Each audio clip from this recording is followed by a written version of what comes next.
Hi friends नमस्कार जय जगन्नाथ। आज गोटे सुंदर मिनी ब्लॉग को आपण मानक स्वागत। तो मिनी ब्लॉग रे आपण देखुथिबे मु गोटे आलू नैची गोटे आलू नुह बहुत गुड़े आलू नैची। आज आमर हम आलू छेचिकी पत्र पोड़ा। तो चलतु देखा आलू छेच प्रथम आलू को भल भाव चुपा छड़े नवा तापर ताकू चुपा छड़े नहीं कि पानी रे भल भाव दुई थर धोईकी तापर आम अन्य प्रिपारेसन करवा।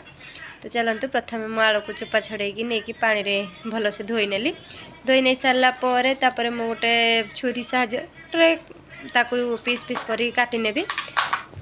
तो काटी सारा देखिए केते सुंदर भाव धोई नेबे। पुणी थे जे काटी सारा कला पड़ जाव तो ताकू पानी रे जे पर्यंत आपण मैंने न छेचुंट से पर्यंत जाए पानी रे पकईकी रखिए न बाहर एमती खोला रखिले से कला पड़ जाव। तो फाइनाली मुझे धोई भल से सब आलू को काटी नहीं कि पानी रे पकईदेवी। तापर पानी रे पकई सारा छाणिकी भल भाव भल से पोछि नेबी। जेहेतु आलू छेचा पड़ो तो आलू बहुत सारा पानी बाहर तो से माने ताकू ये करदे पोछि बाछीदे। तापर एठी मु मसला पाई नहीं जाइए दीटा कंचा लंका, दीटा सुखिला लंका, आउ दीटा पियाज, किछि रसुण, आउ खंडे अदा ताकू प्रथम मु भल से चुपा छड़े नौची। तो चुपा छड़े नहीं कि धोईकी जेहेतु सब काटिकुटा देली पियाज आउ मसला सब काटिदेली।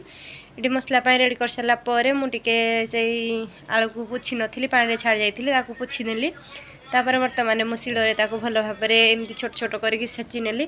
छेची सारापर मसला को मु बाटी नहीं तापर पत्र शाल पत्र आउ जेहेतु सुखिला पत्र थिला मु ताको पानी रे टिके बतरे नेली। बतरे सारा पर मुझे मसला को ऐड कर देछि आलू सांगे। मसला को दे सारा पर हळदी गुंड, लंका गुंड, सोरिष तेल आउ गरम मसला, रुचि मसला को देकी भल भाव गोटे मिक्स बनैकी स्वाद अनुसार लुण ए सब को देकी भल भाव गोळे नेली। तापर कदली पत्र आउ शाल पत्र को भल भाव देकी ताको गुड़ेकी चूल्ही रे पोड़ी नेली। तो ये फाइनाली मु चूल्ही रे पोड़ी नहीं। तो चूल्ही रे पोड़ी सारा पर मुझे बाहर कर नहीं। बाहर करला तापर खाया सर्व करदेली।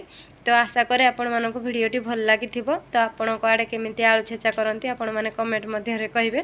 जदि भिडियोटी भल लगी लाइक कमेंट शेयर सब्सक्राइब करेंगे।